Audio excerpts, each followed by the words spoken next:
Bom dia, meu nome é Luiz Henrique e hoje, junto com meus colegas Gabriel Matos e Luiz Vitor Klink, iremos falar um pouquinho sobre transformação linear, teorema do núcleo e da imagem. Para a gente falar um pouquinho sobre transformação linear e esse teorema, a gente precisa relembrar alguns conceitos básicos, como a própria transformação linear, e a gente vai precisar também lembrar alguns conceitos sobre injetividade, sobrejetividade e bijetividade, né? Bom, a transformação linear, a operação da transformação linear, ela age de maneira análoga a uma função e ela deve seguir algumas propriedades, ou seja, a transformação de u mais v deve ser igual à transformação de u mais a transformação de v.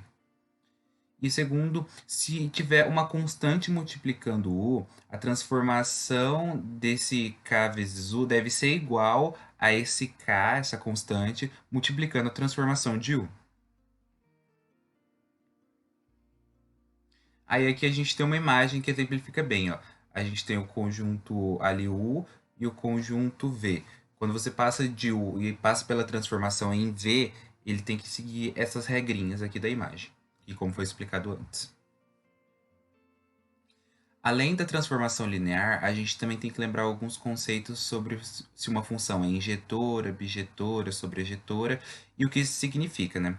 Eu vou explicar usando funções o conceito delas e mais para frente a gente vai entender como que elas entram na transformação linear.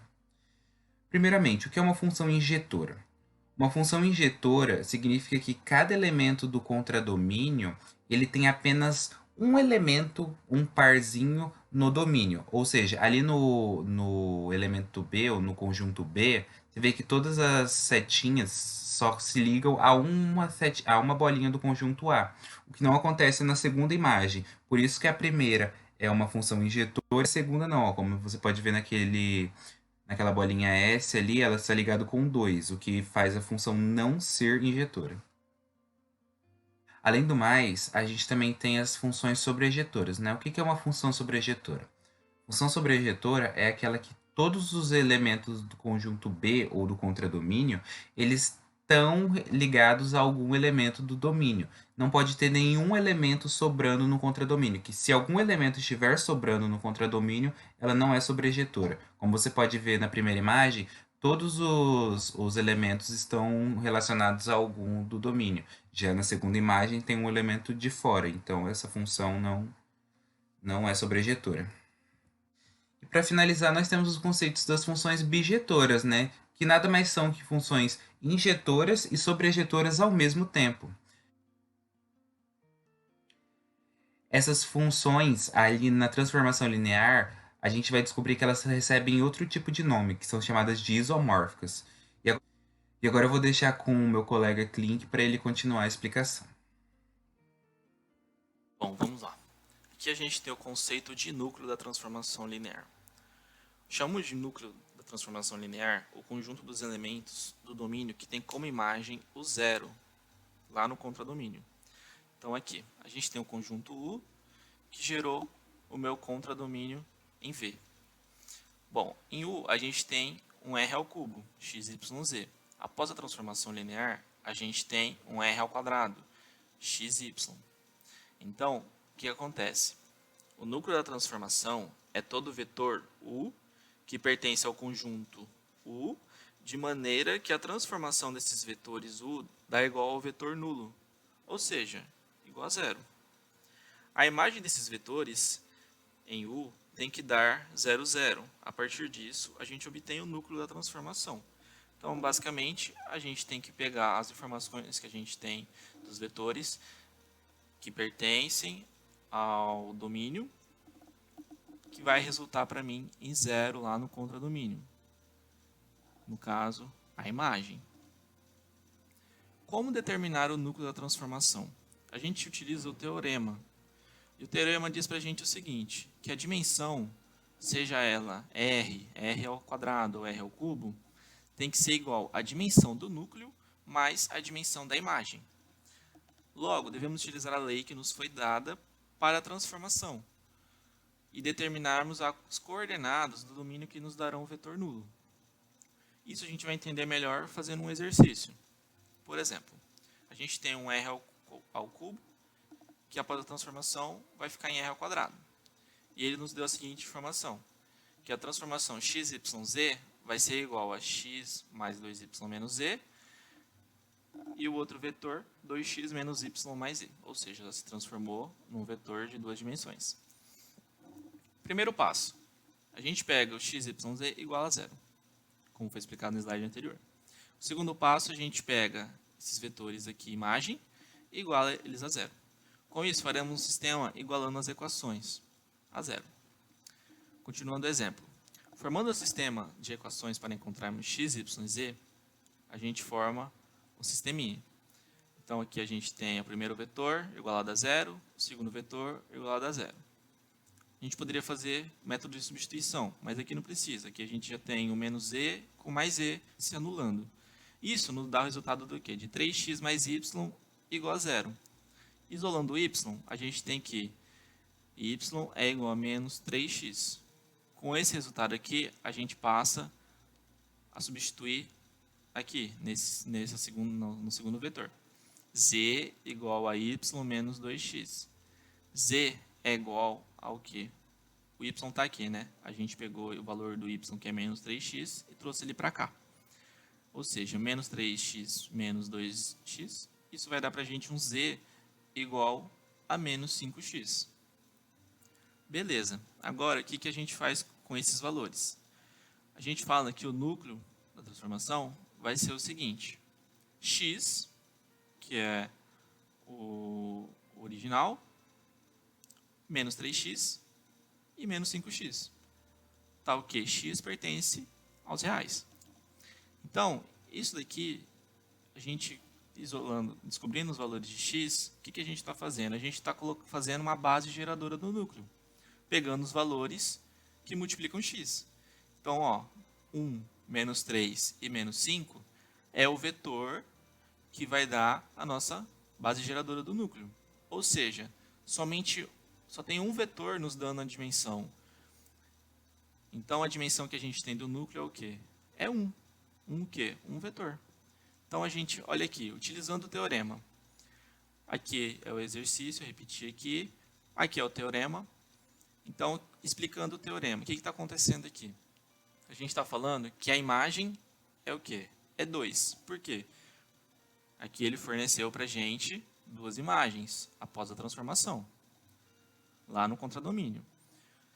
E a dimensão do núcleo, que é o que a gente estava descobrindo, a gente descobriu que ela é 1, pois encontramos somente o vetor, esse vetor aqui, x, menos 3x e menos 5x. Logo, somando a dimensão de U com o núcleo sendo 1 e a imagem sendo 2, isso nos dá o resultado de quê? De 3. Então, a dimensão é o quê? R3.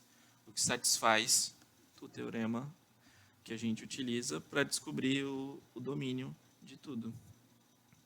Bom, minha parte era essa. Muito obrigado. Eu vou falar aí um pouco sobre algumas definições que envolvem o conjunto do núcleo da imagem. E essa primeira propriedade aí é a injetora, que ela vem lá dos conceitos de funções, onde a gente relembrou aí no começo dos slides. Uma transformação linear que sai de V para W, ela é injetora quando nós pegamos elementos distintos no conjunto de partida, aplicamos a transformação e a imagem do conjunto de chegada, ela será formada também por elementos distintos. Quando isso acontece, nós dizemos que ela é injetora. Transformações lineares sobrejetoras. Uma transformação linear que sai de V para W, ela é sobrejetora quando, se aplicamos a transformação em todos os elementos do conjunto de partida, ou seja, conjunto V, ele resulta em uma imagem que representa todos os elementos de W. Ou seja, o conjunto da imagem ele é igual ao próprio espaço vetorial de W, onde a gente consegue ver que todos os elementos foram atingidos, ou seja, não sobrou nenhum. No caso aqui desse exemplo ao lado, onde a transformação não é sobrejetora, a gente vê que apenas alguns elementos foram atingidos, né, do conjunto W, e os outros elementos ficaram soltos, podemos dizer. No caso aqui, então, quando a gente aplica uma transformação nos elementos do conjunto de partida e todos eles todos eles são atingidos, ou seja, a imagem é o próprio espaço vetorial de W, então nós dizemos que essa transformação ela é sobrejetora. Existem alguns teoremas que nós utilizamos para afirmar se a transformação ela é injetora ou sobrejetora. Por exemplo, nesse primeiro teorema, se temos uma transformação de V para W e o conjunto núcleo dessa transformação possuir somente zero, ou seja, independente da dimensão do conjunto núcleo, se ele possuir somente o elemento zero, nós podemos dizer que essa transformação ela é injetora. Aqui nesse segundo teorema, nós temos que se a dimensão do conjunto de partida, que é o conjunto V, for igual à dimensão de W, que é o conjunto de chegada, e também a transformação linear ela for injetora, então nós podemos afirmar também que ela é sobrejetora. Resumindo, primeiro aqui a gente verifica se a dimensão do conjunto de partida é igual à dimensão do conjunto de chegada. E depois a gente verifica se ela é injetora também. Caso as duas verificações forem verdadeiras, então nós podemos afirmar também que ela é sobrejetora. E esse terceiro teorema, que nós chamamos de teorema do núcleo da imagem, ele é o teorema fundamental da transformação linear, e ele diz o seguinte: a dimensão do núcleo somado com a dimensão da imagem, ela resulta na dimensão do conjunto de partida, ou seja, o conjunto V. Se a gente fizer a dimensão do conjunto do núcleo mais a dimensão do conjunto de imagem, ele vai nos mostrar a dimensão do conjunto de partida.